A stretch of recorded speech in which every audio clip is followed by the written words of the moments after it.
आरती शब्द संस्कृत के अर्तिका शब्द से बना है, जिसका अर्थ है अरिष्ट, विपत्ति, आपत्ति, कष्ट, क्लेश। भगवान की आरती को निराजन भी कहते हैं। निराजन का अर्थ है विशेष रूप से प्रकाशित करना। आरती के इन्हीं दो अर्थों के आधार पर भगवान की आरती करने के दो भाव बतलाए गए हैं। इनमें से प्रथम भाव है, आरती या निराजन में दीपक की लौ को देवता के समस्त अंग प्रत्यंग में बार बार इस प्रकार घुमाया जाता है कि भक्तगण आरती के प्रकाश में भगवान के चमकते हुए आभूषण और श्री अंग की कांति की जगमगाहट का दर्शन करके आनंदित हो सकें और उस छवि को अच्छी तरह निहार कर हृदय में स्थित कर सकें। इसीलिए आरती को निराजन कहते हैं, क्योंकि इसमें भगवान की छवि को दीपक की लौ से विशेष रूप से प्रकाशित किया जाता है। दूसरे भाव के अनुसार आरती के द्वारा साधक अपने आराध्य के अरिष्टों को दीपक की लौ से विनष्ट कर देता है। भगवान की रूप माधुरी अप्रतिम होती है। जब भक्त इन्हें एकटक निहारता है तो उन्हें नजर भी लग जाती है। आरती के दीपक की लौ से भगवान के समस्त अरिष्टों को दूर करने का प्रयास किया जाता है। भगवान की आरती होने के बाद भक्तगण जो दोनों हाथों से आरती लेते हैं, उसके भी दो भाव हैं।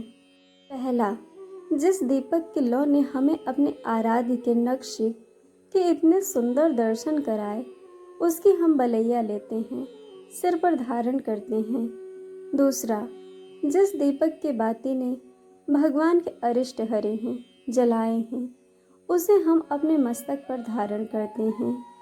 आइए अब जानते हैं कि कैसे करें भगवान की आरती।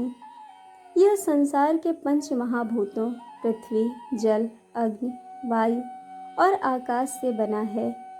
आरती में ये पांच वस्तुएं पंच महाभूत रहते हैं।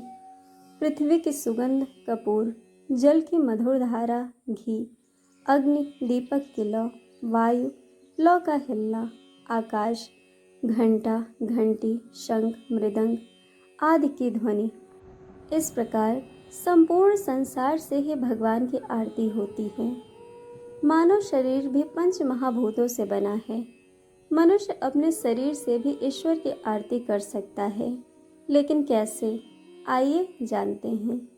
अपने देह का दीपक, जीवन का घी, प्राण की बाती और आत्मा की लौ सजाकर भगवान के इशारे पर नाचना, यही आरती है। इस तरह की सच्ची आरती करने पर संसार का बंधन छूट जाता है और जीव को भगवान के दर्शन होने लगते हैं। अब आइए जानते हैं कि आरती करने की विधि कैसी होती है। एक थाली में स्वास्तिक का चिन्ह बनाएं और पुष्प व अक्षत के आसन पर एक दीपक में घी की बाती और कपूर रखकर प्रज्वलित करें। प्रार्थना करें, हे गोविंद, आपकी प्रसन्नता के लिए मैंने रत्नमय दीपक में कपूर और घी में डुबोई बाती जलाई है, जो मेरे जीवन के सारे अंधकार दूर कर दे। फिर एक ही स्थान पर खड़े होकर भगवान की आरती करें। भगवान की आरती उतारते समय 4 बार चरणों में, 2 बार नाभि पर, 1 बार मुखमंडल पर व 7 बार सभी अंगों पर घुमाने का विधान है। इसके बाद शंख में जल लेकर भगवान के चारों ओर घुमाकर अपने ऊपर तथा भक्तजनों पर जल छोड़ दें। फिर मन में ही ठाकुर जी को साष्टांग प्रणाम करें। इस तरह भगवान की आरती उतारने का विधान है। घर में एक बाती की ही आरती करनी चाहिए, जबकि मंदिरों में 5, 7, 11, 21 या 31 बातियों से आरती की जाती है। भगवान के शुद्ध घी में डुबोई बाती से आरती करनी चाहिए। पूजन चाहे छोटा हो यानी पंचोपचार, या फिर बड़ा यानी कि षोडशोपचार, बिना आरती के पूर्ण नहीं माना जाता। भगवान की आरती करने के साथ साथ इसके देखने का भी बहुत महत्व है। आइए जानते हैं इसके महत्व बारे में। पहला, जिस प्रकार आरती के दीपक की बाती ऊपर की ओर रहती है, उसी प्रकार आरती देखने, करने व लेने से मनुष्य आध्यात्मिक दृष्टि से उच्चता प्राप्त करता है। दूसरा महत्व, जो भगवान विष्णु की आरती को नित्य देखता है या करता है, वह 7 जन्म तक उच्च कुल में जन्म लेकर अंत में मोक्ष पाता है। तीसरा महत्व, कपूर से भगवान की आरती करने पर अश्वमेध यज्ञ का फल मिलता है।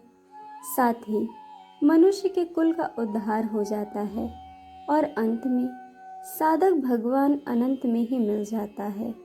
चतुर्थ महत्व, घी की बाती से जो मनुष्य भगवान की आरती उतारता है, वह बहुत समय तक स्वर्ग लोक में निवास करता है। दोस्तों, आपको ये जानकारी कैसी लगी, ये हमें कमेंट करके ज़रूर बताइएगा और चैनल को सब्सक्राइब, वीडियो को लाइक शेयर करना बिल्कुल मत भूलिएगा। वीडियो देखने के लिए आप सभी का बहुत बहुत धन्यवाद। जल्द मिलेंगे एक और नए वीडियो के साथ।